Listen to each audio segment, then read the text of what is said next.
Okay.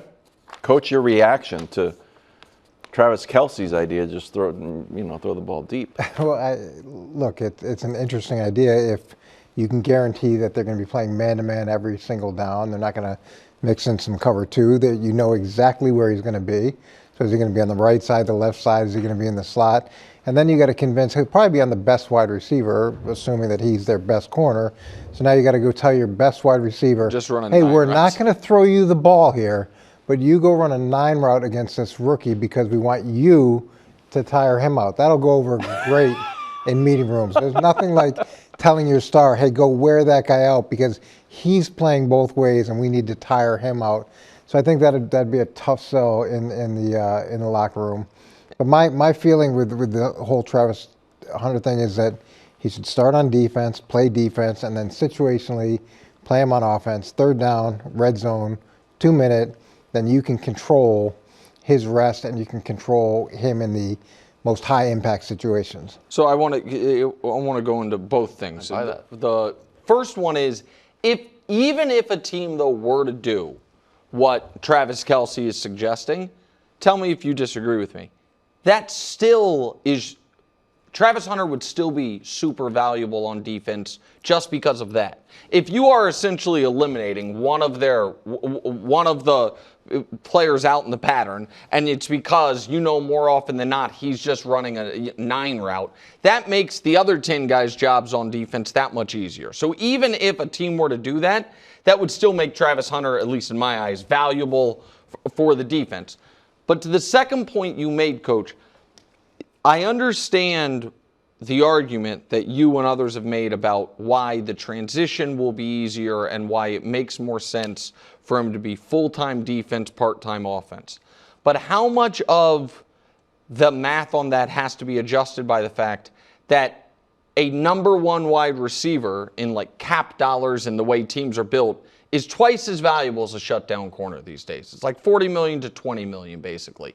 So for the Jags, if he's only going to be full-time at 1, there's so much more value in him being full-time wide receiver than full-time corner. Like, how much should that play into it? I don't even know. I don't know if that math is legit in the sense that if I can take my corner and shut down your highest priced asset, that's what his value is. So he takes that away from you, and then we use him in the most critical situations on the other side of the ball.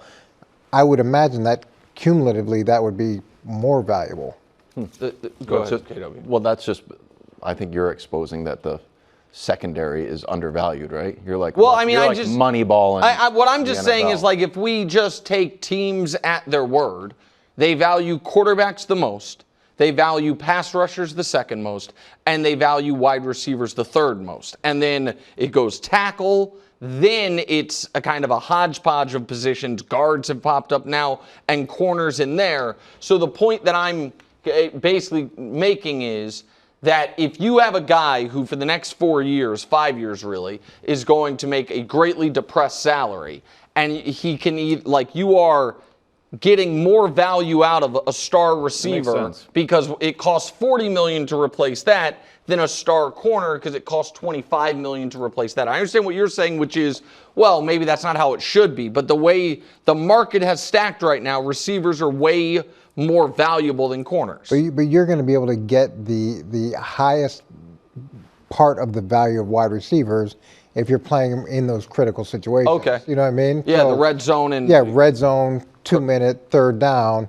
So you're maxing out that value part of it, and then you're taking away ideally the other team's most valuable asset outside of the quarterback. I've heard this bounced around a few times. I don't know if it was like Jim Calhoun or Coach K. It's some coach that I really respect. And they were saying, and again, I can't place it, so I apologize. The difference between the great and the greatest is that the greatest players don't get tired. They're just operating on another level. And it feels like Travis's theory here that tire Travis Hunter out, that will work. I don't see there being a massive difference in energy expenditure from college to pros. The guys are faster, but I feel like he was at 100%. I don't know if he's going to get tired. Do you think that that is a concern? Or is he just, like, as the kids say, built different? He may be built, he's shown that he's built different, but there's a significant difference between college football and the NFL. And now, what did he play at Colorado? 12 games, 11, 12 games? I didn't think about that. Just so now you're adding deeper into the schedule. 5 games, plus whatever he plays in the preseason. The season's significantly longer. The quality of the players that he's playing against are good every single week, which is different than college. There were some weeks where he was so much better than anybody else that was on the field that was a different equation. The other way I think you can attack him is he's not a big guy, so Coach, I knew this was coming. What's If 175? they want to dance, we want to punch. You're going to tell them to wham block him. One of the things that we would do consistently is if you get a finesse defensive back, you try to make him tackle. Yeah. Like, okay, you want to cover, we get that, congratulations, but we're going to make you tackle and see whether, what kind of stomach you have for that at 175 pounds. That was good, too. Then it would have been a Travis on Travis fight. Coming in at number 91, it's the first quarterback that we see. Tua. Ladd McConkey coming in at 100 to start the party, but he's actually in last place if you look at it in another way. Played 11 games last year, 19 touchdowns, 7 interceptions, and a steep fall. He was number 36 last time we did this. Well, and now he's 91. Yeah. You think he should have fallen even further? Well, listen, we haven't seen the whole list, but like you said, he's the only quarterback they've released 10 names. So unless there's going to be 15 or 16 quarterbacks in the top 90, then this is too high. Because, we don't have to, rank them 1 through 15, but the following quarterbacks are better than Tua Tagovailoa. Okay, go. Patrick Mahomes, Josh Allen, Lamar Jackson, Joe Burrow, Matt Stafford, Jalen Hurts, Jaden Daniels, Baker Mayfield, Jared Goff, C.J. Stroud, Brock Purdy, Justin Herbert, Geno Smith, Jordan Love, Dak Prescott. That's 15. Now, That's okay. would have Trevor and Caleb ahead of him as well, but I knew you guys might argue about that. We're doing what? I think you might think Drake May's better than him. And so, exactly. So, to each their own. But I won't include the guys who, just are guys that I believe in that haven't established it. Those 15 guys have established it more than Tua has. And I included Purdy, you guys know I'm not a fan of, but I shouldn't say always, I have said to Brew repeatedly that I do think Purdy's better than Tua, even though I think they are oddly similar as far as benefiting from system and personnel more than their individual Also, ability. I know we're not going to, I bet Sam Darnold makes that list ahead of Tua. Just because it's so heavy on based on what they did last year. Yeah, I didn't even include, but that's my point. I think that Tua is a demonstrably flawed player. That everything has to be exactly right. And where he excels, coach, is if everything is exactly right, he's better than a lot of guys. You know what I mean? But as soon as things get off kilter or off schedule or he has to improvise, he's, in my opinion, one of the more limited guys in the league. I wonder if Rodgers might be ahead of him, too. I didn't include Aaron Rodgers. He might be. But so I don't think he's a top 100 player, whatever that means, because I don't think 20% of the top 100 should be quarterbacks. And I don't think he's right now a definitive top half of the league quarterback. I think he's right in the middle. One of my biggest issues and one of the biggest things that have held Tua back has been the injuries, right? So It's only been one season where he's played a complete season.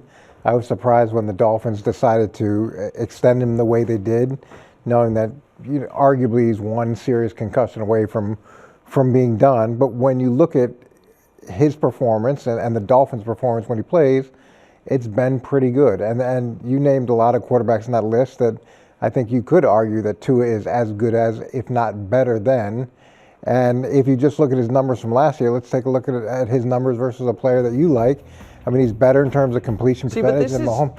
Well, I mean, this is dumb. I don't mean to be rude, but coach, but this is you don't think you're presenting it, and you don't think he's better than Patrick Mahomes at anything. I'm not saying that head to head he's better than Patrick Mahomes, but I'm saying in these objective measurements, he was better than Patrick Mahomes last year. When we're talking about the 91st person out of 100 players, I don't think it's unreasonable for him to be there. Yeah, I mean, there are going to be there's a lot of quarterbacks that we can play that they had better numbers than Patrick Mahomes' game than last year. Yeah. And the problem is and I actually like this about our show because we're a smart show, even though sometimes we're incredibly dumb intentionally. We don't have anyone on the show that's going to say this guy's better than Patrick Mahomes because nobody believes it. So like the Mahomes having a down year statistically is to me not evidence of, well, if this guy had better numbers than Patrick Mahomes, therefore he must be good. Like I think that it's pretty clear Baker Mayfield's better than Tua. I think Geno's proven he's better than Tua. I think Tua has gotten a lot of mileage out of, was it the first year with Mike McDaniel or the second? Whatever year he led the league in, I think year one they led the league in points when he started. In year two he had the most passing yards. It was something like that. But I think if the guy steps on the same rake, and even if you remove the injury component, the same rake every single year, which is cannot play well, forget beat, against good teams, and can't win at the most critical points of the season or play well, I just can't look at that as a guy that you look at as a top half of the league quarterback. The other question I have, and we talked a lot about his record in the cold coach, he had the fastest time to throw. Is that a function of Mike McDaniel's offense, like we're going to move, or is that I can't subject myself to any pressure because of injury concerns, and does that limit his ceiling? It could be a combination of both, and that's the struggle you have with a guy that's consistently injured and a guy who's facing potentially the end of his career with another injury like he's had. You almost have to force him to get rid of the ball quickly in order to give yourself the chance for him to continue to stay as a starting quarterback. But the impact that he's had on the Dolphins versus anybody else that they've been able to bring in, and look, you've named a lot of guys, but all those guys, when you look through the course of their last 4 or 5 years, have been up and down. So I don't know why you're saying that Tua is definitively worse than Geno Smith, or Tua is definitively worse than Baker Mayfield. Yeah, they've had some better years, but it's hard to be definitive with guys that are up and down. Geno, like maybe I am higher on than most. I think Baker has, I think, definitively proven it during his tenure in Tampa that he is in the argument for a top 10 quarterback in the league, close to 10, but in that argument, I don't think Tua is that.